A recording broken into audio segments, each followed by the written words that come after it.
Kay Salter, hello. Hello, how are you? I'm doing well. Welcome to Great Lakes Servant Leaders, the show about Great Lakes servant leaders and their comings and goings, how they got to be that way, where they're serving, Ohio, Michigan, Indiana. This is I'm friends with you at Christ's Hope Church. You're the worship director there.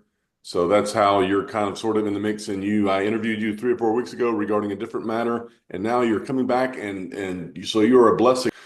Kay, you are under the weather recently, and how did that affect it? You had to put off the interview a couple of times, a couple of weeks. How did the your ailment affect, if at all, your worship directorship at Christ's Hope? Affected me a little bit singing because I lead most of the songs. So you could kind of tell when I talked, there was a lot of congestion, but probably more effective. What affected me more was that some of my team got sick as well. So I had a few weeks where I had to kind of move some pieces around and make sure we had everything covered. You gave them your sickness? Oh, I didn't give them No, that's the way you made it sound.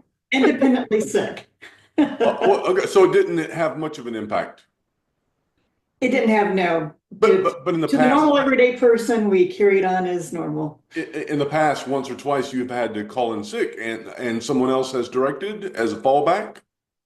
I have never called in sick at Christ Hope. How did you? What is your day job? My day job is I work for a company, you might remember them as Navistar. They used to be here in Fort Wayne. Was the International Harvester, the Navistar, and we moved to Illinois in 2012. My husband and I both worked for them, and last year changed the name to International Motors, which is International Trucks and IC Bus. And I do technical publications for the Salesforce. It's highly technical. I don't write things. I mean, I get everything from engineering and then I make it readable to the common person. How often do you meet with the bigger team in Illinois? I haven't been there. I think I've been back once, and we moved here in 2020 to work from home. We were one of the first to be approved to work remotely from home. Actually, we moved back to move my mother in with us. She was 92 at the time and was not in good health, but not in the type of situation where she needed to be in nursing care. Right. So she lived here with us for a little over 2 years. Got to take care of her, which was a blessing. I wouldn't change that for the world. Then she had to go to nursing care because I couldn't handle her advancement in her sickness, and she died about 2 years ago in August. So she was almost 95, just like a week before 95. Oh. So what led you many years ago into worship director work? That's your night job, so to speak. yeah, But was it in your DNA, in your upbringing, in your family, or did you come upon it as a teenager, 20 something?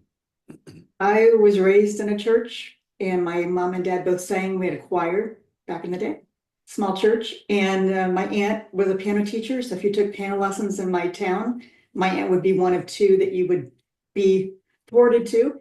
And I don't remember not singing on stage. I remember just as a little one being up there with the little kids choir. And then after we got married, we had someone leave the church in the worship leader position. And so I took it over part-time and somebody else took the choir. And so that kind of started it. But when I went to my previous church, the worship minister had a little conversation with me one day and said, I kind of see in you a leader, and I want to mentor you. And I'm going to teach you to do some things, and then I'm going to have you teach like the vocalist. So it was kind of that mentorship. And that just kind of gave me this fire of leading worship. Because someone saw it in you. Because someone saw it in me and invested, and I'm trying to do that myself. I think that's so important to invest in others. So, Kay, have you tapped other people? Have you seen it in them and you've kind of reared them a little bit? Yes, I have. Not so much even just leading music, so to speak, but at Christ Hope, I'm over everything from music to the tech side. And so I have some team leaders that lead like the sound and the media and the live stream. So just finding those people that I feel like could be great leaders, and then giving them the resources and the encouragement to learn themselves and then pass that on. So it's like tapping someone and encouraging them, mentoring them so they can then mentor others. So it's kind of a snowball effect.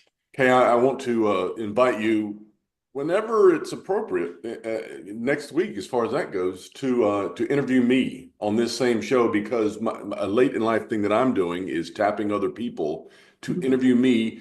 I have zero interest in talking about myself, but I have 112% interest in them being able, maybe not willing, but able to interview people in their circles, because it's an underperformed thing, it's an underutilized thing, and it's a catalyst for connection. Right. Would I ever be talking to you if it weren't for this show? There's almost I had met you, maybe given you a fist bump in church.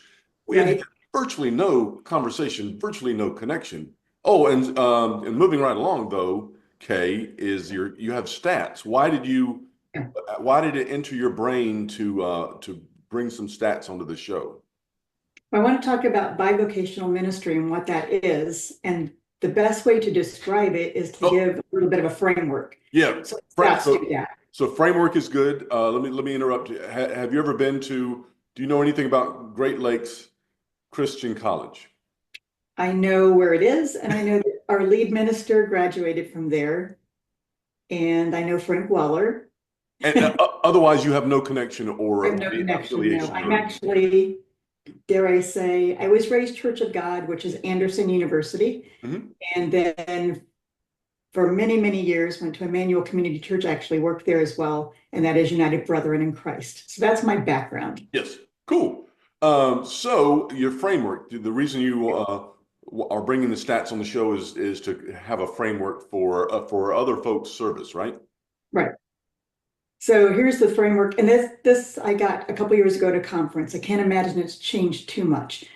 Here it goes. 80% of churches in America, 80% have under 200 people as their average weekly attendance.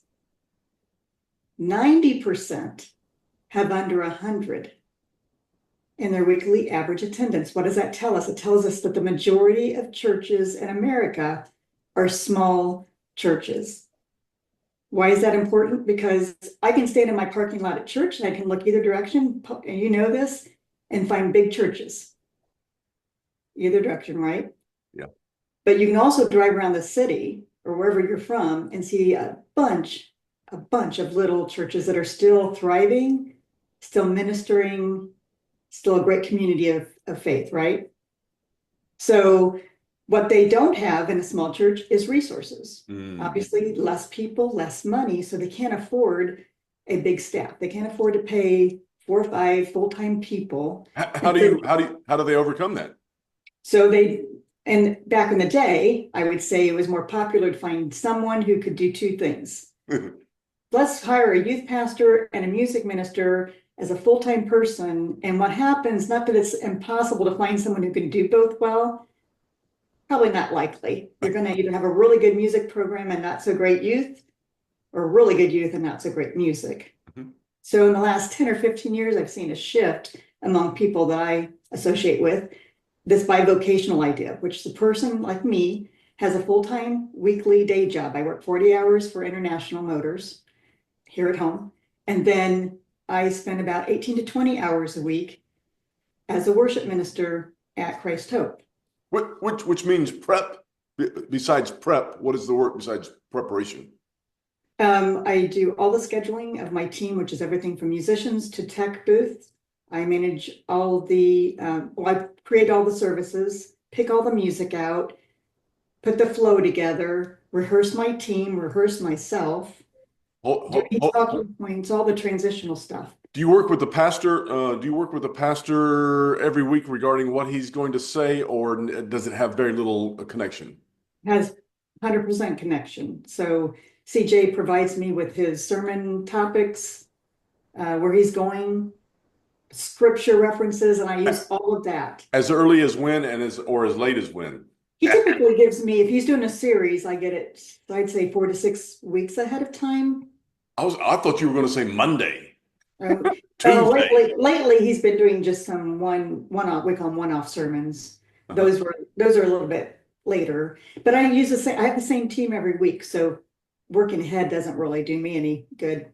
It, But my job is then to create a service that reflects and meets him at his sermon. So I really try to surround his message as best I can. is it taxing? Isn't it taxing? Isn't it a little bit unrealistic? I'm leading the witness here. Unrealistic to hopes that someone can have a full-time job and do Christian ministry. I don't think it's unrealistic. I think it's a huge calling. Ministry just in of itself is a huge calling, and it's not for the weak, that's for sure. But it's not unrealistic. I'm an empty nester, so I don't have anything else. I don't have any grandchildren, so I don't have anything else kind of vying for my time. But I also feel for that young man who has a wife and the children, and they're both working, and then he has to get home and give 10, 20 hours to his church. Even though he's paid, the responsibility of that, I mean, for me, going from volunteer to a paid minister, the responsibility changes tremendously. The weight of that. Do they subsidize you at all, Christ's Hope, or are you volunteer? No, it's been a paid job. I actually talked to somebody yesterday at our church that's been there from the get-go. I think it's always been a part-time paid position, the worship position. And so appropriately, they pay you some. Yeah, and I've said this before, but the leaders of our church, way back when, said we want to put emphasis on the worship, and we want somebody to lead that, and saw the value of having someone to do that. So I can imagine a knucklehead woman or man saying, no, I won't accept. And I think that they would be missing the point. I'm not accepting any money. The money is not. Talk for 1 second about the money. You're being paid a salary, yeah. but why would it be foolish for you to renounce the salary? I don't know if it's foolish. I did this particular type of job in Illinois at a church, and I wasn't paid at all. I was given maybe a gift card here and there. But I feel like when a church can pay somebody, that just puts emphasis on the importance they place upon that ministry. Hmm. And I feel like that helps also have somebody just really immerse themselves in that environment. And I'm able to take care, not just come in and lead worship and sing some songs and get out, but I can spend time with my team and develop them and do devotions with them. I spend a lot of time. Our whole staff is very relational. So I feel like it's really important for me to get to know my team really well and to mentor them and care for them as best I can with the limited time I have because of having two jobs. But boy, again, I wouldn't change that for the world. I happened into this job it was a God thing. It came up on my screen one day, this job opportunity, and within a few hours, my husband said, apply for it.